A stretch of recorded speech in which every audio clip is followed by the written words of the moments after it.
Korean airlines का एक जहाज फ्लाइट 007 न्यूयॉर्क से साउथ कोरियन कैपिटल सोल जा रहा था। मौसम बिल्कुल साफ था और पायलट को किसी किस्म की भी दुश्वारी का सामना नहीं था। लेकिन इन सब चीजों के बावजूद भी ये जहाज क्रैश हुआ, और वो भी सिर्फ इस वजह से क्योंकि उसके पास वो चीज नहीं थी जो आज हम सबकी पॉकेट में पड़ी रहती है। जी हाँ, हुआ कुछ यूं था कि सोल पे लैंड करने से पहले जहाज को अलास्का के शहर एंकरेज भी जाना था। ये बात हो रही है 1983 की, जब अमेरिका और सोवियत के दरमियान कोल्ड वॉर चल रही थी। इस जंग को लेकर दोनों ताकतें एक दूसरे के खिलाफ बहुत ही ज्यादा अलर्ट थी। अगर आप मैप पे देखें तो ये है एंकरेज और यहाँ पर है सोल।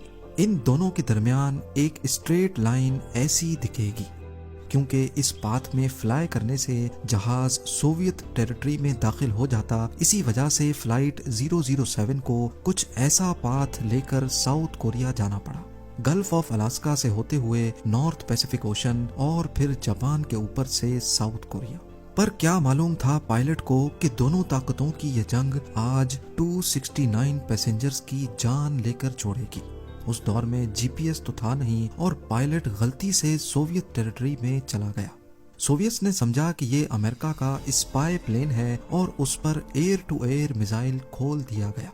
कुछ ही लम्हे बाद प्लेन सोवियत कंट्रोल्ड मोनिरॉन आइलैंड के करीब समंदर में जा गिरा। जहां इस खबर ने पूरी दुनिया को सोग में डाल दिया था, वहीं अमेरिका को सबसे ज्यादा दुख इस बात का था कि उनके पास जीपीएस टेक्नोलॉजी होते हुए भी वो इस हादसे को ना रोक सके। जी हाँ, उस वक्त जीपीएस सिर्फ अमेरिकन मिलिट्री का एक टूल हुआ करता था। पर इस वाक़े के बाद ही 16 सितंबर 1983 को अमेरिकन प्रेसिडेंट रोनाल्ड रेगन ने जीपीएस को सिविलियन यूज के लिए खोलने का ऐलान कर दिया, और वो भी बिल्कुल फ्री। जेम टीवी की वीडियोस में एक बार फिर से खुशामदीद। नाजरीन, पहले इंसान आसमान में तारों को देखकर सफर किया करते थे और अपनी पोजीशन का एक अंदाजा लगा पाते थे, और आज हम अपनी पोजीशन देखने के लिए तारों का तो नहीं लेकिन आसमान में घूमने वाली सैटेलाइट्स का इस्तेमाल जरूर करते हैं। मोबाइल फोन्स, गाड़ियां, फ्लाइट नेविगेशन और हत्ता के अब तो पेट्स की लोकेशन ट्रैक करना भी इंतहाई आसान हो चुका है। और इस सब को मुमकिन करने वाली ये छोटी सी चिप है जिसको जीपीएस यानी ग्लोबल पोजीशनिंग सिस्टम कहा जाता है। चाहे रेगिस्तान में हो, समंदर में या फिर किसी जंगल के बीचों बीच, ये छोटा सा टूल हमें हमारी पिन पॉइंट लोकेशन आखिर बताता कैसे है। इतनी इम्पोर्टेंट सर्विस जिसके बगैर आज दुनिया का निजाम इधर से उधर हो सकता है, वो भला हमें फ्री में क्यों मिलती है। और गूगल मैप्स जीपीएस के जरिए लाइव ट्रैफिक प्रेडिक्शन कैसे कर पाता है। इन सवालों के जवाब जानने के लिए जरूरी है कि पहले हम ये जानें कि जीपीएस काम कैसे करता है।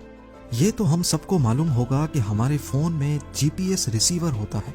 जैसे ही हम अपनी लोकेशन सर्विस ऑन करते हैं तो ये अर्थ को ऑर्बिट करने वाली 24 जीपीएस सैटेलाइट से सिग्नल रिसीव करने लगता है। इस सिग्नल में हमारी लोकेशन नहीं होती, बल्कि इस सिग्नल में सिर्फ टाइम होता है। सैटेलाइट में एक एटॉमिक वॉच होती है जिसको दुनिया की सबसे एक्यूरेट वॉच भी कहा जाता है। सैटेलाइट को अपनी लोकेशन तो मालूम होती है लेकिन हमारे फोन की नहीं। इसको ये अच्छी तरह मालूम होता है कि किस घंटे, किस मिनट और किस सेकंड में ये दुनिया के किस हिस्से के ऊपर मौजूद होगी। सैटेलाइट रेडियो सिग्नल के जरिए हमारे फोन में लगे जीपीएस रिसीवर को अपना टाइम बताती है और अपनी लोकेशन भी भेजती है।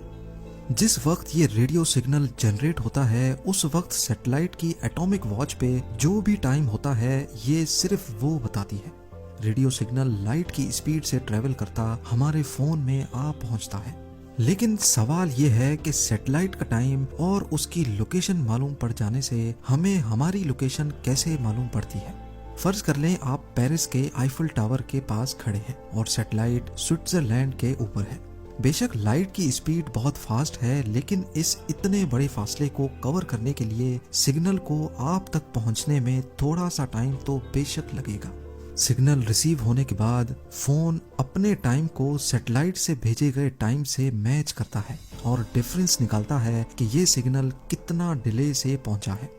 اگر یہ ڈیلے 0.002 سیکنڈز ہے تو اب یہ جاننا مشکل نہیں ہوتا کہ سیٹلائٹ ہم سے کتنا دور ہے۔ کیسے؟ یہ بھی بہت آسان ہے۔ لائٹ کی اسپیڈ جو کہ 3 لاکھ کلومیٹرز ایک سیکنڈ میں کور کرتی ہے، جس کا مطلب یہ ہوا کہ 0.002 سیکنڈ میں لائٹ 600 کلومیٹر ٹریول کرے گی۔ تو اب یہ کہنا غلط نہیں ہوگا کہ سیٹلائٹ نے جب سگنل بھیجا تھا اس وقت وہ ہم سے 600 کلومیٹر دور تھی۔ ہمارا فون سیٹلائٹ کی لوکیشن سوئٹزرلینڈ سے 600 کلومیٹر کے ریڈیس میں ایک سرکل ڈرا کرتا ہے۔ اس سے فون کو اتنا تو معلوم پڑ جاتا ہے کہ وہ اس سرکل کے کسی نہ کسی بارڈر پہ، کسی نہ کسی کونے پہ موجود ہے۔ پر یہ سرکل تو بہت بڑا ہے۔ ہمارا فون اس پورے سرکل کے بارڈر پہ کہیں نہ کہیں موجود ہے، یہ جاننا ہمارے لیے کافی نہیں ہے۔ اس لوکیشن کو ایکوریٹ بنانے کے لیے یہی سارا پروسیس دوسری سیٹلائٹ کے ساتھ بھی کیا جاتا ہے، جس کو ہم سیٹلائٹ بی کا نام دیتے ہیں۔ لیٹ سپوز سیٹلائٹ بی اس وقت اسپین کے اوپر ہے اور ہمارے فون نے اس تمام کیلکولیشن سے یہ معلوم کیا کہ یہ سیٹلائٹ ہم سے 1100 کلومیٹر دور ہے۔ اب ہمارے فون کے پاس ایک نہیں بلکہ 2 سرکلز آ گئے، ایک سیٹلائٹ اے کا اور دوسرا سیٹلائٹ بی کا۔ یہ دونوں سرکلز جہاں پر بھی ایک دوسرے کے ساتھ انٹرسیکٹ کریں گے، ہمارا فون بھی وہیں پہ موجود ہوگا۔ اس لوکیشن کو اب مزید پن پوائنٹ ایکوریٹ کرنے کے لیے فون کو کم از کم 4 سیٹلائٹ سے سگنل ریسیو کرنے پڑتے ہیں۔ جتنے زیادہ سرکلز بنتے جائیں گے، ہماری لوکیشن بھی اتنی ہی زیادہ ایکوریٹ ہوتی جائے گی۔ اس سارے پروسیس میں سمجھنے کی بات یہ ہے کہ لوکیشن سروس کا سب سے بڑا تعلق ٹائم سے ہے۔ اگر تو ریسیور یعنی ہمارے فون کا ٹائم 1 سیکنڈ بھی غلط ہوگا تو لوکیشن میں ہزاروں کلومیٹرز کا ڈیفرنس آ جائے گا۔ اس مسئلے سے نمٹنے کے لیے جیسے جیسے ٹیکنالوجی بڑھتی جا رہی ہے، ویسے ویسے جی پی ایس چپس بھی جدید ہوتی جا رہی ہیں۔ آج کل کئی جی پی ایس ڈیوائسز میں بلٹ ان بیٹریز دی جا رہی ہیں اور ان کے اندر اپنی کلاک موجود ہوتی ہے۔ موبائل آپریٹرز اور انٹرنیٹ کی مدد سے آٹومیٹک ٹائم کو اپڈیٹ بھی کیا جاتا ہے۔ اب سوال اٹھتا ہے کہ آج کل تو کوئی فری میں کسی کو مشورہ بھی نہیں دیتا، تو آخر پھر اتنی بڑی فیسلٹی فری کیسے ہے؟ کیا اس سروس کے ذریعے پوری دنیا پر نظر تو نہیں رکھی جا رہی؟ پوری دنیا کا G P S system U S department of defence control کرتا ہے۔ یہ سیٹلائٹس صرف 1 وے سگنل بھیج سکتی ہیں اور ان کو تو یہ بھی معلوم نہیں ہوتا کہ ان کو کس وقت کون کہاں سے یوز کر رہا ہے۔ تو اس بات کا تو سوال ہی پیدا نہیں ہوتا کہ فری سروس دے کر ہم پر نظر رکھی جا رہی ہو، اور یہ فری تو کنزیومر کے لیے ہے، جبکہ mobile manufacturers, airline industry اور ٹرانسپورٹ سیکٹر سے سالانہ ٹیکس لے کر ان جی پی ایس سیٹلائٹس کی کاسٹ کو پورا کیا جاتا ہے۔ یہ ٹیکنالوجی اب اتنی کامن ہو چکی ہے کہ اگر یہ نہ ہو تو پورے دنیا کی اکنامی کو اچھا خاصا نقصان اٹھانا پڑ سکتا ہے۔ فلائٹ نیویگیشن ڈسٹرب ہو جائے گی، ٹرانسپورٹ کمپنیز اپنی ٹرکس کو ٹریک نہیں کر پائیں گی، ٹریکر کمپنیز کا بزنس بند ہو جائے گا، اور ہو سکتا ہے کہ آپ کا فیورٹ ریسٹورانٹ آپ کو وقت پر آرڈر بھی ڈیلیور نہ کر پائے۔ اگر بات کی جائے گوگل میپس کی تو لائیو ٹریفک پریڈکشن میں بھی سب سے بڑا ہاتھ جی پی ایس کا ہی ہوتا ہے۔ اگر ہمارے فون کا جی پی ایس آن ہوگا تو گوگل میپس ہر تھوڑے وقت کے بعد ہماری لوکیشن اپنے سرور پہ اپڈیٹ کرتا ہے۔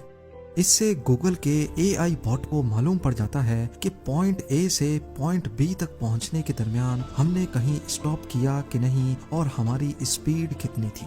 یہی انفارمیشن گوگل اسی روڈ پر موجود دوسرے موبائل یوزر سے بھی لیتا ہے، اور پھر ان تمام انفارمیشن کی بیسس پہ پریڈکشن کی جاتی ہے کہ آیا روڈ پر ایوریج اسپیڈ کیا ہے، یہ روڈ دن کے کون سے ٹائم پہ زیادہ جیم ہوتا ہے اور کس وقت یہاں آسانی سے گزرا جا سکتا ہے۔ یہ ساری انفارمیشن ہزاروں موبائل یوزرز کی لوکیشن لینے کے بعد ہی پریڈکٹ کی جا سکتی ہے۔ امید ہے زیم ٹی وی کی یہ ویڈیو بھی آپ لوگ بھرپور لائک اور شیئر کریں گے۔ آپ لوگوں کے پیار بھرے کامنٹس کا بے حد شکریہ۔ ملتے ہیں اگلی شاندار ویڈیو میں۔